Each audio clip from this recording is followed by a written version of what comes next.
Ito na ang matinding sinapit ni Attorney Harry Roque. Nanlaban ho sa mga aaresto. Nako, ayari ka ngayon. Alright, welcome back to my YouTube channel. I'm Andy's Vlog.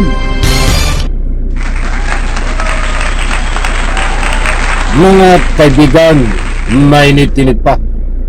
Kapapasok pa lang ho na mainit na balita na itong si Roqueta nagmatigas, nanlaban ho sa mga aaresto sa kanya. I-like muna natin ang video na ito kung nagustuhan niyo po. Please subscribe my YouTube channel. Matindi, mga kaibigan, dahil dito ay ito na ang sinapit ni Roqueta. Hindi naman po lingid sa inyong kalaman na ilang buwan, approximately mag-isang taon na ho itong nagtatago. Mayroon po siyang active warrant arrest na sa kasong human qualified trafficking. Iyan ho ay walang kaukulang piyansa. Kapag nahuli siya, ikukulong habang nililitis ang kaso. Ganyan ho ang mangyayari kay Roque. But sa puntong ito, mga kaibigan, ito nagmatigas ho. Ayaw magpahuli ng laban. Ito na ang kanyang matinding sinapit. Mga kaibigan, shout out, huwag niyo pong kaligtaan. Panoorin, pakinggan ang ibabahagi ko po sa inyo. Hindi po ito fake news, mga kaibigan. Mayroon po tayong batayan, actual video kung paano lumaban sa mga aaresto itong si Roque. Ibabahagi ko po sa inyo. Ito ho, mga kaibigan, matindi ho. Matindi talaga itong si Roqueta. Sandali lang. Ito. Ang Secretary of Interior and Local Government, maski po sa Pilipinas, wala po yung kapangyarihan pag-aresto. Ang pag-aresto ay nasa kamay lamang ng mga alagad ng batas. Yan po ang PNP at yan po ang National Bureau of Investigation. Pati po Armed Forces of the Philippines, wala po yung karapatan mag-aresto. Kung hindi ang arestuhin ay mga military personnel. Yan po ay gawain ng military police. So kung sa Pilipinas, walang kapangyarihan ang isang Secretary of Interior and Local Government na mag-aresto, paano pa kaya sa ibang bansa? At syempre, kapag nagpadala sila ng pulis Pilipino rito para arestuhin ako, yan naman po ay lalabag sa soberenya at jurisdiction ng Austria. Dahil yan nga po ay exclusive. Hindi po pwede ang mga dayuhang pulis. Iyan po si Roque, oh. Ay against the light, ano? Iyan si Attorney Harry Roque. Buhat sa kanyang page. At galing din po ito sa Banti News. Mga kaibigan, huwag nyo pong kaligtaan, panoorin diretso. Dahil mas matindi pa ho ang matutukasan nyo dito sa aktual na pakipaglaban nitong si Roque sa mga aresto. Pagkatapos po nito, ilinawin po natin, nagbibigay tayo ng kakulang public opinion. Ito po. Paano kanila katungkulan na? At syempre, kapag nagpadala sila ng pulis Pilipino rito para arestuhin ako, yan naman po ay lalabag sa soberenya at jurisdiction ng Austria.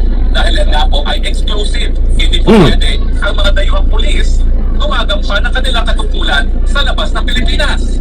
So, malinaw po, kapag si John Vic Remulla mismo ang mag-supervise ng pag-aresto ko, illegal. Dahil wala naman siya kapangyarihan na mag-aresto sa Pilipinas at lalong-lalo na dito sa Austria.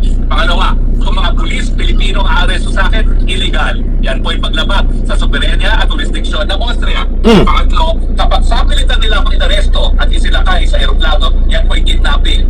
Sa tingin ko, nung kinidnap nila si Tatay Digong dyan sa Villamor, nagawa nila yan kasi nadamay na tuloy dito ang usapin Digong.